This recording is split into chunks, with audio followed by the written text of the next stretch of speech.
Guys, this is Lady Bill Ben coming to you from my car in the great state of Texas. Excuse me.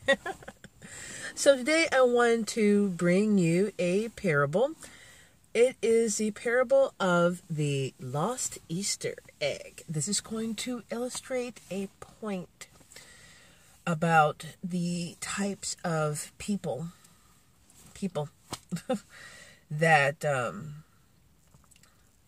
you all are dealing with, that I have to deal with, because the person in my life who I suspect is pathologically narcissistic is the ex-husband who I share kids with. So I do have to be in contact with him. It is court ordered. So at this point in time, we have to be in contact. So I am continuously exposed to this person. I really wish I weren't. Anyway, I want to put a disclaimer out there that I am not a psychologist or a psychiatrist. I am not a lawyer. I do not claim to be an expert. I am just a regular person that has to deal with an individual who has what I have observed to be disordered thinking and really negative perceptions of their own making. In any case, I want to go ahead and tell you what happened yesterday. So, I had set up a water slide for the kids, and, well, I had started to, because I couldn't figure out how to screw in the hose to the attachment that would receive the water. So we just had it set up. We didn't have it going. Well, in the course of moving stuff around and whatnot, there had been unearthed an old Easter egg from earlier this year, because I had the kids go and hide the Easter eggs and then me try to find them, but there was like one that we just couldn't find. It blew my mind, but I didn't think much of it. Well, this old Easter egg had been unearthed, and where I am, it stays warm and hot and humid for a good part of the year. So it had definitely warmed up by then. It was already warm. And then we are now in the summertime, and we've had triple-digit heat. And it's just been hot and felt like, up to like 110. So this egg has been baking and stewing and morphing into goodness knows what. But it was intact. So I was like, whew. Well, I go and turn my back for 1 second and smash. I see a whole bunch of nasty, really smelly, green, yellow, black goop. Oh, it was awful, guys. On the outside, it looked fine, but inside it was rotten, and it had just sat there. Oh God, I don't know whether to say it was evolved or devolved. It was something else entirely by the time it was smashed open by one of my kids' feet. Ew. Yeah, so anyway, I tell that story to illustrate what happens when you're dealing with a person you suspect to be pathologically narcissistic.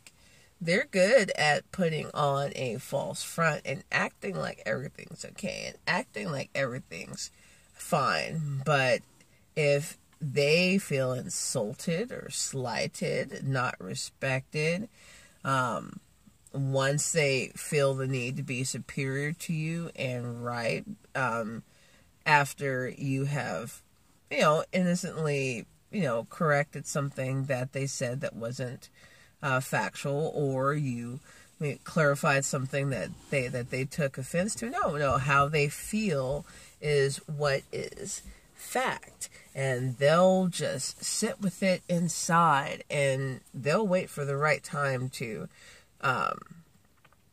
belittle you and put you down and get upset with you for daring to make them feel bad. And this could be sometime later. And you're like, whoa, wait a minute. That's not how it was. And plus you seem to go along with things as if you were interested in continuing this relationship, and you did not seem to dwell on this, but now there's a problem. That was my experience. Now, I'm curious to know if you guys experience the same thing. I know people are different, and the abuse varies in many sick, unpleasant ways. And, these types of people, they engage in psychological abuse, sexual abuse, financial abuse, physical abuse, a whole bunch of emotional abuse. There's a lot of emotional manipulation and manipulation in general. There's a lot of lying, white lies, big lies, secrets. The ex-husband, he always seemed to be in a position of confessing something. Being pushed to do it. And then he would backtrack and claim he just said something because he was mad, but really, he was telling me exactly what he had plans to do and had done. He walked it back, and he pretended to want to get help for himself and get help for us, but really it was just a bunch of future faking. It was him telling me what I wanted to hear, so I would back down and not stress him out. Because it stresses them out to be accountable and really look inside themselves and confront themselves. I can tell you, I lost count of the number of times that the ex-husband engaged in some self-defeating talk. So, for example, he wanted to be a service manager at one of his old jobs. And, I gassed him up, I supported him, and he would talk about how he didn't think that he was going to be capable, and the boss was telling him this and that, and I was trying to counter that with, motivation, encouraging words. So, hey, I know you're skilled and you're knowledgeable about mechanics in general, and or the science of mechanics, and you're good with cars. You can work on cars. You do know how to talk to people and break things down so that they, understand and can accept the price you're going to be charging to them. So, I believe that you have the potential. Well, that wasn't enough. It was never enough. He was he had very low self-esteem. He didn't have a lot of confidence in himself when he was between jobs. During the separation, he felt that he couldn't do anything else than what he had done, and he gave all these excuses as to why he couldn't, look for a job, and or a job in certain areas. And I was like, okay, I really should have taken the bull by the horns then and just really made a way for myself to be out of there, but, anyway. Yeah, I just wanted to tell that story. I hope it kind of puts into light a little bit of a little bit. I hope it puts into light a fuller picture of what we have to deal with out here. It's just not worth it, guys. It's not worth the energy or the time. This last week, I haven't had any contact with the ex-husband. Like, no written communication, that is. I did look to see if I have been blocked, and I have not been blocked on Facebook by either him or the new supply, who is now his wife. And it's interesting because, for people, well, let me stop and say that the ex-husband, he's not a huge Facebook user because he doesn't always have the time. But he doesn't really care enough to go to the effort of blocking me. The new supply, I believe she wants the lines of communication open. It's weird. It's like they are both obsessed with maintaining a certain image, and the new supply wants to maintain a friendship where there can be none. You are linked up to this loser who has physically and emotionally and financially abused his ex-wife. You see him not contact his kids, not make any effort to call. You see him not make an effort to spend time with them when he has the opportunity. And yet you still lay up in bed with this fool.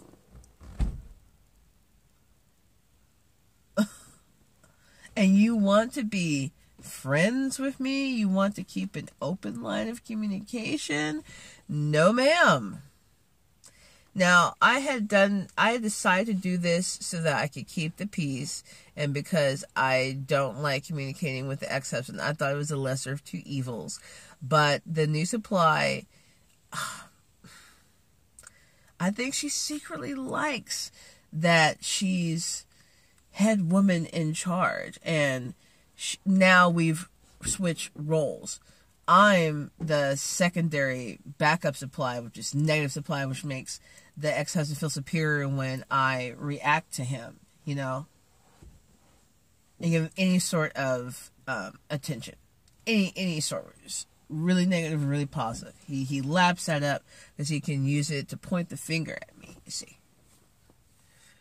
But well, what was I saying? Yeah, the new supplier wants to keep an open line of communication, and I'm not about it, guys. I'm just not about it. But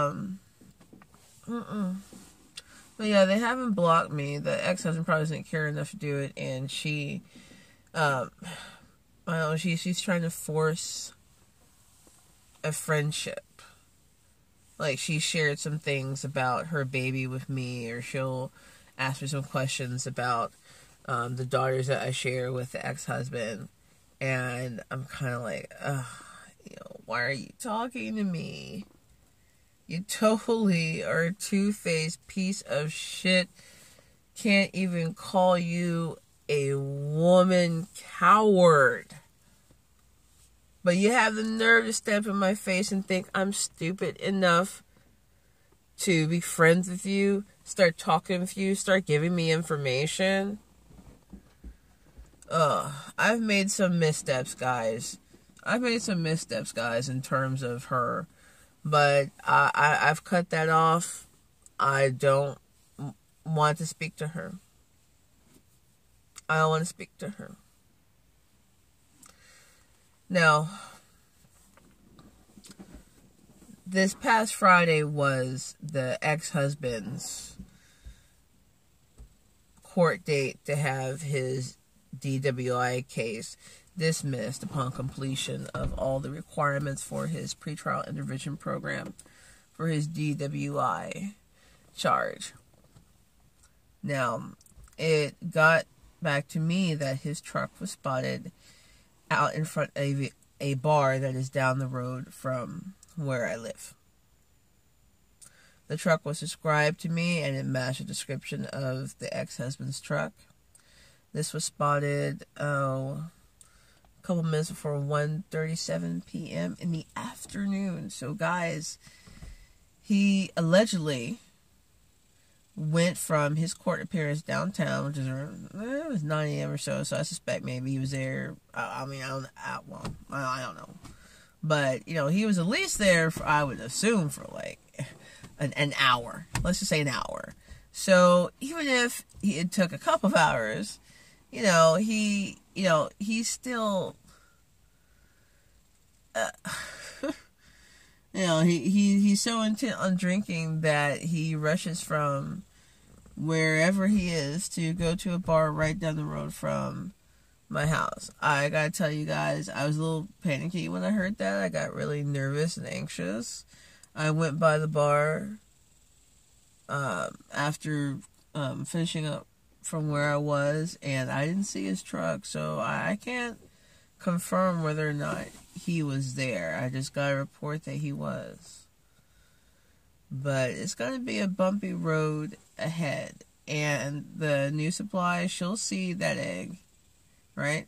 She'll think, oh, I found a regular egg, and oh, okay, it looks good, let me, tap into it, but, this egg has been, stewing and breeding a lot of self-hate, and then when she accidentally disturbs the egg, makes the egg shed its outer layer, the inner layer will reveal itself to be the rotten, stinking, disgusting innards that it is. And it's sad that someone would hate themselves so much, would love themselves so much. I can't imagine the pain of that as well. It doesn't give you an excuse to be an a-hole, though. It doesn't give you an excuse to be a bitch and harm others. Purposely harm others and, delight in that. That's what's it. They ultimately will delight in that. They like the feeling. Or at least that's what I saw of the ex-husband. That familiar smirk, Or if I, lately if I, when, I'm in timeout and on the silent treatment, I'll get the stare. That cold, blank stare. And it's so unnerving, But I'll look him in the eye. Just like that. Anyway, guys. Hope you enjoyed that parable. Hope it made sense. If you liked the video, hit the like button, hit subscribe to keep up with me, and hit the bell to be notified of more videos. I will talk to you soon.